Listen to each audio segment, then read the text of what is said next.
നമസ്കാരം, മലയാളി വാർത്തയിലേക്ക് സ്വാഗതം. ഇറാനെ മുച്ചൂടും കത്തിക്കാൻ വെറിപിടിച്ചു നിൽക്കുകയാണ് അമേരിക്കൻ പ്രസിഡന്റ് ഡൊണാൾഡ് ട്രംപ്. ഇരു രാജ്യങ്ങളും തമ്മിലുള്ള വാഗ്വാദങ്ങളും പോർവിളികളും തുടരുകയാണ്. എപ്പോൾ വേണമെങ്കിലും കാര്യങ്ങൾ ഒരു യുദ്ധത്തിലേക്ക് കലാശിക്കും എന്നുള്ള ഭീതിയിലാണ് ലോകരാജ്യങ്ങൾ.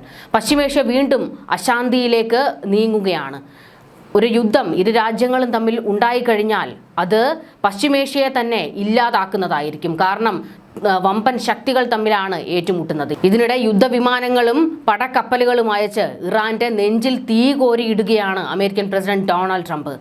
ഇറാൻ സൈന്യം സർവ്വസജ്ജമായി ഒരു യുദ്ധത്തിന് തയ്യാറെടുത്ത് നിൽക്കുകയാണ്. എന്നാൽ ആയത്തുള്ള അലി ഖമനേയി കുടുംബത്തോടെ ബങ്കറിൽ ഒളിച്ചിരിക്കുകയാണ്. ഈഗിൾ 44 എന്ന തുരങ്കത്തിൽ, ഏറ്റവും അതിനൂതനമായ തുരങ്കത്തിനുള്ളിൽ അവിടെയാണ് ഈ പറയുന്ന ഖമനേയിയുടെ സ്ഥിരം താവളം. എന്നാൽ അവിടെ നിന്നും മാറിയിട്ടുണ്ട്, മറ്റേതോ ടണലിലേക്ക് കുടുംബത്തോടൊപ്പം മാറി എന്നുള്ള വിവരങ്ങളാണ് പുറത്തേക്ക് വരുന്നത്. ടണലിൽ ഇരുന്നു കൊണ്ടാണ് ഖമനേയി അമേരിക്കയ്ക്ക് നേരെ വെല്ലുവിളി നടത്തുന്നത്.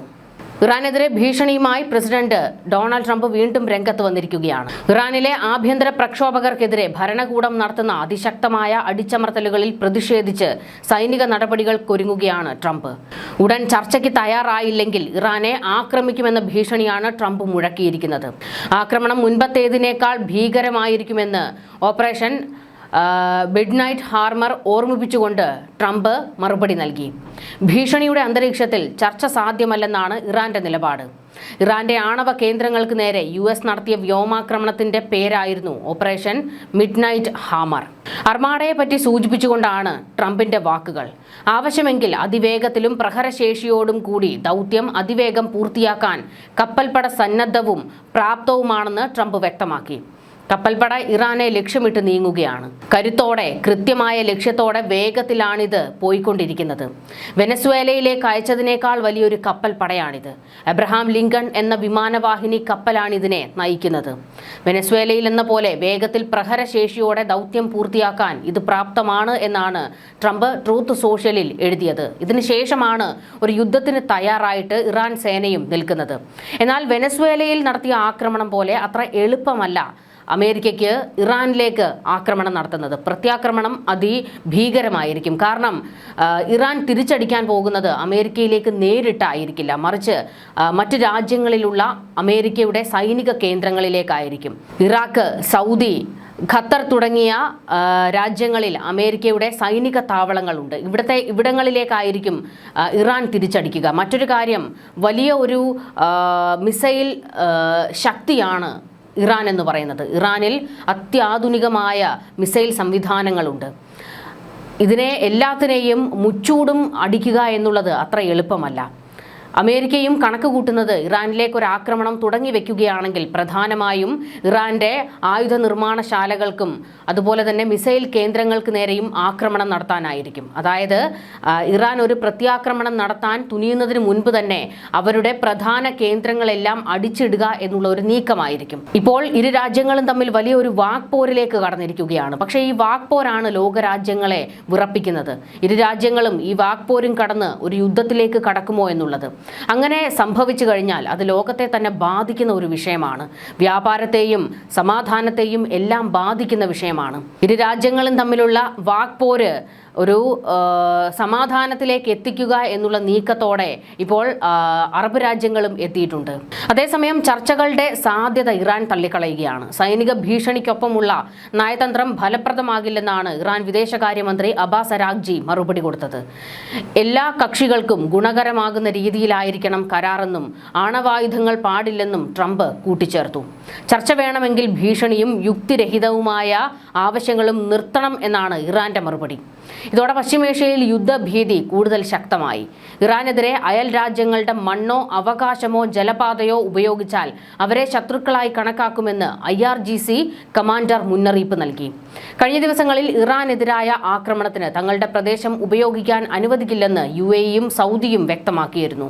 നിലവിൽ അമേരിക്കയുടെ വിമാനവാഹിനി കപ്പലായ USS എബ്രഹാം ലിങ്കന്റെ നേതൃത്വത്തിൽ കാരിയർ സ്ട്രൈക്ക് ഗ്രൂപ്പ് ഇന്ത്യൻ മഹാസമുദ്രത്തിലൂടെ ഇറാൻ ലക്ഷ്യമാക്കി നീങ്ങുകയാണ്. ദക്ഷിണ ചൈന കടലിൽ നിന്നുമാണ് ഈ കപ്പൽപ്പടയെ അടിയന്തരമായി പശ്ചിമേഷ്യയിലേക്ക് തിരിച്ചുവിട്ടത്. 5000-ലധികം നാവികർ, അത്യാധുനിക F-35 യുദ്ധവിമാനങ്ങൾ, ഗൈഡഡ് മിസൈൽ ഡിസ്ട്രോയറുകൾ എന്നിവ അടങ്ങുന്നതാണ് ഈ സന്നാഹം. കൂടാതെ മേഖലയിലെ അമേരിക്കൻ താവളങ്ങളുടെ സുരക്ഷ ഉറപ്പാക്കാൻ കൂടുതൽ പാട്രിയറ്റ് മിസൈൽ പ്രതിരോധ സംവിധാനങ്ങളും വിന്യസിച്ചിട്ടുണ്ട്. ഇറാൻ തീച്ചൂളയിലേക്ക് വീണിരിക്കുകയാണ്. ഒരു വഴിക്കൂടെ അമേരിക്കയുടെ ആക്രമണം ഭയക്കുന്നുണ്ട്, മറ്റൊരു വഴിക്കൂടെ ഇസ്രയേൽ ഒരു ആക്രമണം തുടങ്ങിവെക്കുമോ എന്നുള്ള ഭയമുണ്ട്. കാരണം ഇസ്രയേലിന് കണക്ക് വീട്ടാൻ കിടക്കുകയാണല്ലോ. അതുകൊണ്ട് ആ വഴിക്കും ഒരു അടി ഇറാൻ പ്രതീക്ഷിക്കുന്നുണ്ട്. അതിനൊക്കെ അപ്പുറത്തേക്ക് ഇപ്പോൾ ആഭ്യന്തര കലഹം അത് മൂർച്ഛിച്ച് വലിയൊരു തീജ്വാലയായി ആളിപ്പടരുകയാണ്.